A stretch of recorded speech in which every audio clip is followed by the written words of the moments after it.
आइए आज एक ऐसी पौराणिक कथा को समझते हैं जो जबरदस्त हास्य, अफरा तफरी और एक गहरे ब्रह्मांडीय सत्य का बेहतरीन संगम है। हम बात कर रहे हैं भगवान शिव और माता पार्वती के उस विवाह की जिसके बारे में जैसा किसी ने सपने में भी नहीं सोचा होगा।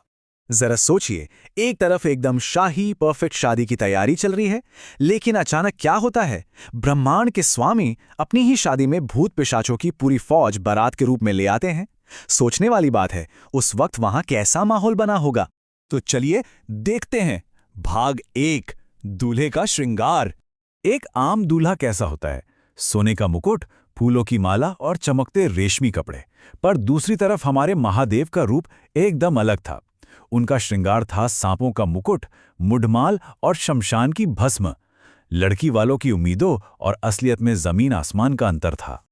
और इस रूप की डिटेल तो देखिए। महादेव के गणों ने बड़ी मेहनत से 10 मिलीमीटर से भी पतले, ठीक 25, हाँ बिल्कुल छान छान कर 25 सांपों को निकाला। उनको बांधकर एक ऐसा मुकुट बनाया जिसके फन सीधे उनके चेहरे के आगे झूल रहे थे। एकदम रोंगटे खड़े कर देने वाला दृश्य। इस भयानक रूप को पूरा करने के लिए गणों ने श्मशान घाट से ठीक 35 यानी 35 खोपड़ियां इकट्ठा की। और पता है उन्हें किस चीज में पिरोया गया? किसी धागे में नहीं, बल्कि एक लंबे और पतले सांप में। जब महादेव चलते तो वो सांप हिलता और वो खोपड़ियां आपस में टकराकर एक डरावनी आवाज निकालती थीं। अब आते हैं भाग 2 पर, देवताओं का भागना। बाकी देवता जो महीनों से इस शाही विवाह के लिए सज संवर रहे थे, उन्होंने जब इस भयानक दूल्हे को देखा तो उनके होश ही उड़ गए। उन्हें लगा कि भाई ऐसी बुराई कौन मोल लेगा, ऐसे दूल्हे को अपनी बेटी कौन देगा। हालत यहां तक आ गई कि भगवान विष्णु ने उन्हें सीधे कह दिया कि इस दूल्हे को यहीं छोड़ दो और खुद आगे बढ़ो। मतलब अपनी ही शादी में दूल्हा पीछे छूट गया। यहीं से शुरू होता है भाग 3, एक अंतर्राष्ट्रीय भूत बारात का आगमन। अपने आप को अकेला देखकर शिवजी ने 3 बार जोर से हुंकार भरी और फिर जो हुआ उसने सब कुछ बदल दिया। कैलाश पर भूतों और पिशाचों की एक पूरी अंतर्राष्ट्रीय फौज उतर आई। और इसमें सिर्फ आसपास के भूत नहीं थे। कैलिफोर्निया और न्यूयॉर्क वाले 8-8 फुट के अंग्रेजी बोलने वाले भूत, वेस्ट इंडीज की आत्माएं और रोते हुए जापानी भूत भी शामिल थे। एकदम विश्वस्तरीय जमावड़ा। और सबसे मजेदार बात यह थी, जहां देवता अपने हाथों में सुंदर मालाएं ले जा रहे थे, वहीं इस भूत फौज में हर एक के हाथ में अपनी खुद की एक इंसानी खोपड़ी थी। उनका सीधा सा तर्क था कि अगर शादी में कुछ खाने पीने को मिला तो इसी खोपड़ी वाले बर्तन में खाएंगे। क्या गजब की व्यवहारिकता थी। अब बढ़ते हैं भाग 4 पे, वधू के शहर में फैली दहशत। कहाँ तो शुरुआत एकदम शाही हुई थी। सुंदर देवताओं का स्वागत आम और अंगूर के ताजे रस से हो रहा था।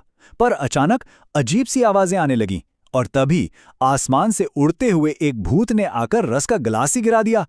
जो माहौल एकदम शांत और शाही था, अगले ही पल वहां पूरी तरह से अफरा तफरी मच गई और लोग जान बचाकर भागने लगे। और इस अफरा तफरी में एक और हास्यास्पद स्थिति बनी। शिवजी ने बाघ की खाल को रोकने के लिए जिस सांप को कमरबंद बनाया था, वो भूत प्रेतों को नाचता देख खुद को रोक नहीं पाया। वो सांप भी अपनी जगह छोड़कर नाचने लगा। नतीजा, भारी भीड़ के बीच शिवजी का एकमात्र वस्त्र गिर गया।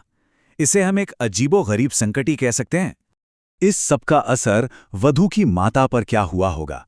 मैना जी जब आरती लेकर आईं और उन्होंने शिवजी के इस 3 आंखों वाले भयानक रूप को देखा तो सदमे से उनके हाथ से थाली ही छूट गई। वो रोने लगी और कसम खा ली कि चाहे पहाड़ से कूदना पड़े या पानी में डूबना पड़े, पर अपनी बेटी का विवाह इस पागल के साथ तो हरगिज नहीं होने दूंगी। खैर, अब आते हैं भाग 5, रहस्य के पर्दाफाश और दिव्य सत्य पर।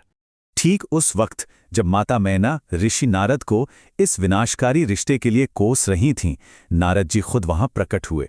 उन्होंने उस अफरा तफरी को रोका और उस डरे हुए शाही परिवार को एक निहायत ही शक्तिशाली सत्य बताया। नारद जी ने समझाया कि पार्वती कोई आम नश्वर राजकुमारी नहीं है। ये दरअसल जगदम्बा हैं, यानी इस पूरे ब्रह्मांड की शाश्वत माता, जो पिछले जन्म में सती थीं और अब खुद को शिवजी से दोबारा जोड़ने के लिए धरती पर आई हैं। और उस भयानक दिखने वाले दूल्हे का क्या? उन्होंने बताया कि शिवजी वास्तव में अजन्मा और अनादि हैं, जिनका ना कोई आरंभ है ना कोई अंत। ये शादी कोई आम राजसी विवाह नहीं है, बल्कि ब्रह्मांड की मूल शक्तियों का एक शाश्वत मिलन है। तो जब इस गहरे सत्य को पहचाना जाता है, तब जाकर सारी दहशत शांत होती है। सबके आग्रह पर आखिरकार महादेव अपना वो भयानक रूप छोड़कर पारंपरिक पीला रेशमी वस्त्र यानी पीतांबर धारण करते हैं, और फिर ये खूबसूरत ब्रह्मांड को बदल देने वाला विवाह समारोह बड़ी खुशी से संपन्न होता है। यह पूरी कथा हमें एक बहुत ही गहरे सवाल के साथ छोड़ जाती है। इन सोने और राख की बातों से परे जरा सोचिए, क्या किसी भी सच्चे मिलन का असली अर्थ उस बाहरी डरावने आवरण के पीछे छुपी शाश्वत आत्मा को पहचानना नहीं है? सिर्फ बाहरी दिखावे से आगे बढ़कर उस सच्चाई को देखना ही सबसे महत्वपूर्ण है। स्रोत सामग्री के आज के इस विश्लेषण में बस इतना ही। इस सफर में जुड़े रहने के लिए धन्यवाद।